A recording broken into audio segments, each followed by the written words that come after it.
ម្ហូបថ្ងៃនេះសម្លម្ជូរគ្រឿងជាមួយនឹងឆ្អឹងចំណីគោរបៀបស្លម្ជូរគ្រឿងបែបថ្មីហើយរសជាតិវិញគឺថាឆ្ងាញ់ប្លែកម្យ៉ាងហើយស្លជាមួយឆ្អឹងចំណីគោអញ្ចឹងចេញជាតិពីឆ្អឹងចំណីគោមករសជាតិគឺថាមានជាតិហើយឆ្ងាញ់មែនទែនសម្លម្ជូរញ៉ាំជាមួយនឹងម្ទេសហឹលៗទៀតគឺថាត្រូវជាតិគ្នាហ្មងអញ្ចឹងឥឡូវនេះយើងមកមើលពីរបៀបធ្វើទាំងអស់គ្នាជាដំបូងយើងចាប់ផ្ដើមរៀបចំគ្រឿងមានដូចជាខ្ទឹមសខ្ទឹមក្រហមប្រហុកល្មៀតរំដេងស្លឹកក្រូចគល់ស្លឹកគ្រៃគ្រឿងថ្ងៃនេះដែរខ្ញុំលាយជាមួយម្ទេសផ្លោកក្រៀម2ផ្លែយកគ្រឿងទាំងអស់ហ្នឹងបុកក៏បានឬក៏យើងកិនជាមួយម៉ាស៊ីនក៏បានដែរសាច់វិញដែរខ្ញុំប្រើជាមួយសាច់គោលាយជាមួយនឹងឆ្អឹងចំណីគោបន្លែវិញដែរមានដូចជាដើម celery ត្រប់ស្រួយត្រកួនហើយនិងម្ទេសម៉ាឡេគ្រឿងដែលខ្ញុំយកទៅកិនជាមួយនឹងម៉ាស៊ីនមកចូលវិញដែរខ្ញុំប្រើជាមួយនឹងម្សៅអំពិលកញ្ចប់បែបនេះឥឡូវនេះគ្រឿងយើងបានត្រៀមរួចហើយចាប់ផ្ដើមមកស្លម្ដងដាក់ឆ្នាំងចាក់ប្រេងចូលប្រេងក្តៅហើយដាក់ខ្ទឹមបំពងខ្ទឹមឲ្យឡើងឈ្ងុយល្មមបន្ទាប់បានចាក់គ្រឿងដែលយើងបានកិនមុននឹងចូលគ្រឿងនេះដែរខ្ញុំដាក់ប្រហុកកិនចូលជាមួយគ្នាយើងឆាគ្រឿងឲ្យឡើងឈ្ងុយសិនសម្លម្ជូរគ្រឿងសំខាន់ទៅលើគ្រឿងនឹងដែរបើមិនជាយើងឆាគ្រឿងឲ្យបានឈ្ងុយល្អសម្លយើងមានរសជាតិឆ្ងាញ់ហើយក្លិនឈ្ងុយទៀតឥឡូវនេះគ្រឿងឡើងឈ្ងុយល្អមែនទែនហើយចាប់ផ្ដើមចាក់សាច់គោចូលឆាសាច់គោជាមួយនឹងគ្រឿងនឹងឲ្យបានសព្វចូលគ្នាល្អសិនពេលយើងចាក់សាច់គោចូលភ្លាមៗកុំទាន់ដាក់ទឹកចូលយើងឆាសាច់គោនឹងធ្វើមិនឲ្យចេញទឹកប្រៃអស់សិនដើម្បីកុំឲ្យទឹកស្លយើងធំក្លិនឆ្អាបគោហើយយើងបើកភ្លើងក្តៅល្មមបានហើយឆាច្បល់សាច់គោត្រឡប់ទៅវិញទៅមកទៅកុំឲ្យខ្លោចបាត់ឆ្នាំមើលសាច់គោយើងចាប់ផ្ដើមចេញទឹកប្រៃហើយយើងអាចផ្សំគ្រឿងបានហើយមានដូចជាទឹកត្រី4ស្លាបព្រាបាយម្សៅស៊ុប1ស្លាបព្រាបាយអំបិលកន្លះស្លាបព្រាបាយស្ករស1ស្លាបព្រាបាយម្សៅអំពិលប្រហែលជា2ស្លាបព្រាបាយកន្លះឆាច្បល់គ្រឿងទាំងអស់ហ្នឹងឲ្យចូលសព្វជាមួយសាច់គោសិនរសជាតិវិញដែរទាំងអស់គ្នាអាចថែមថយគ្រឿងបាននៅពេលយើងចាក់ទឹកចូលបន្ទាប់ពីឆាសព្វចូលគ្រឿងបានល្អហើយយើងចាប់ផ្ដើមចាក់ទឹកចូល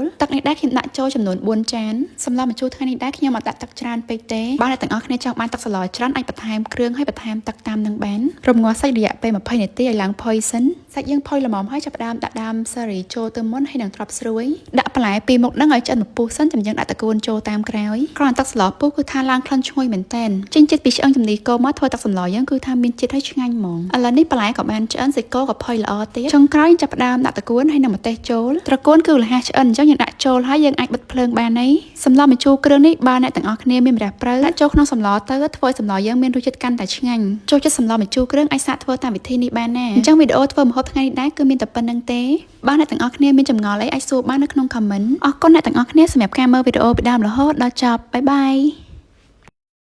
ម្ហូបថ្ងៃនេះសម្លម្ជូរគ្រឿងជាមួយនឹងឆ្អឹងចំណីគោរបៀបស្លម្ជូរគ្រឿងបែបថ្មីហើយរសជាតិវិញគឺថាឆ្ងាញ់ប្លែកម្យ៉ាងហើយស្លជាមួយឆ្អឹងចំណីគោអញ្ចឹងចេញជាតិពីឆ្អឹងចំណីគោមករសជាតិគឺថាមានជាតិហើយឆ្ងាញ់មែនទែនសម្លម្ជូរញ៉ាំជាមួយនឹងម្ទេសហឹលៗទៀតគឺថាត្រូវជាតិគ្នាហ្មងអញ្ចឹងឥឡូវនេះយើងមកមើលពីរបៀបធ្វើទាំងអស់គ្នាជាដំបូងយើងចាប់ផ្ដើមរៀបចំគ្រឿងមានដូចជាខ្ទឹមសខ្ទឹមក្រហមប្រហុកល្មៀតរំដេងស្លឹកក្រូចគល់ស្លឹកគ្រៃគ្រឿងថ្ងៃនេះដែរខ្ញុំលាយជាមួយម្ទេសផ្លោកក្រៀម2ផ្លែយកគ្រឿងទាំងអស់ហ្នឹងបុកក៏បានឬក៏យើងកិនជាមួយម៉ាស៊ីនក៏បានដែរសាច់វិញដែរខ្ញុំប្រើជាមួយសាច់គោលាយជាមួយនឹងឆ្អឹងចំណីគោបន្លែវិញដែរមានដូចជាដើម celery ត្រប់ស្រួយត្រកួនហើយនិងម្ទេសម៉ាឡេ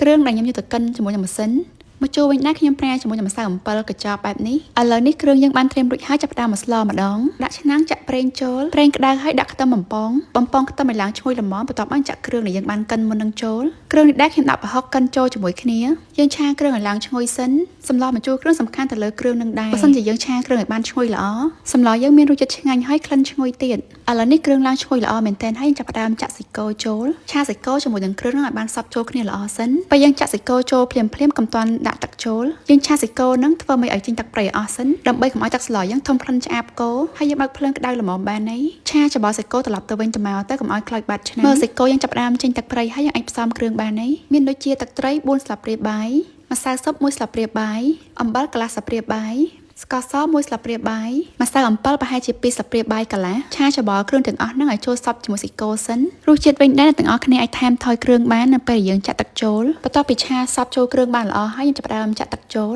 ទឹកនេះដែរខ្ញុំដាក់ចូលចំនួន4ចានសម្លម្ជូរថ្ងៃនេះដែរខ្ញុំអត់ដាក់ទឹកច្រើនពេកទេបើអ្នកទាំងអស់គ្នាចង់បានទឹកសឡច្រើនអាចបន្ថែមគ្រឿងហើយបន្ថែមទឹកតាមនឹងបានរំងាស់សាច់រយៈពេល20នាទីឲ្យឡើងផុយសិនសាច់យើងផុយល្មមហើយចាប់ផ្ដើមដាក់ដើម celery ចូលទៅមុនហើយនឹងត្រប់ស្រួយដាក់បន្លែពីរមុខហ្នឹងឲ្យឆ្អិនពុះសិនចាំយើងដាក់តកួនចូលតាមក្រោយគ្រាន់តែទឹកស្លពុះគឺថាឡើងក្លិនឈ្ងុយមែនតែនចេញជាតិពីឆ្អឹងចំណីគោមកធ្វើទឹកសម្លយើងគឺថាមានជាតិហើយឆ្ងាញ់ហ្មងឥឡូវនេះបន្លែក៏បានឆ្អិនសាច់គោក៏ផុយល្អទៀតចុងក្រោយចាប់ផ្ដើមដាក់តកួនហើយនឹងម្ទេសចូលត្រកួនគឺលះឆ្អិនអញ្ចឹងយើងដាក់ចូលហើយយើងអាចបិទភ្លើងបានហើយសម្លម្ជូរគ្រឿងនេះបើអ្នកទាំងអស់គ្នាមានម្រះព្រៅដាក់ចូលក្នុងសម្លទៅធ្វើឲ្យសម្លយើងមានរសជាតិកាន់តែឆ្ងាញ់ចូលចិត្តសម្លម្ជូរគ្រឿងអាចសាកធ្វើតាមវិធីនេះបានណាអញ្ចឹងវីដេអូធ្វើម្ហូបថ្ងៃនេះដែរគឺមានតែប៉ុណ្្នឹងទេបើអ្នកទាំងអស់គ្នាមានចម្ងល់អីអាចសួរបាននៅក្នុង comment អរគុណអ្នកទាំងអស់គ្នាសម្រាប់ការមើលវីដេអូពីដើមរហូតដល់ចប់បាយបាយ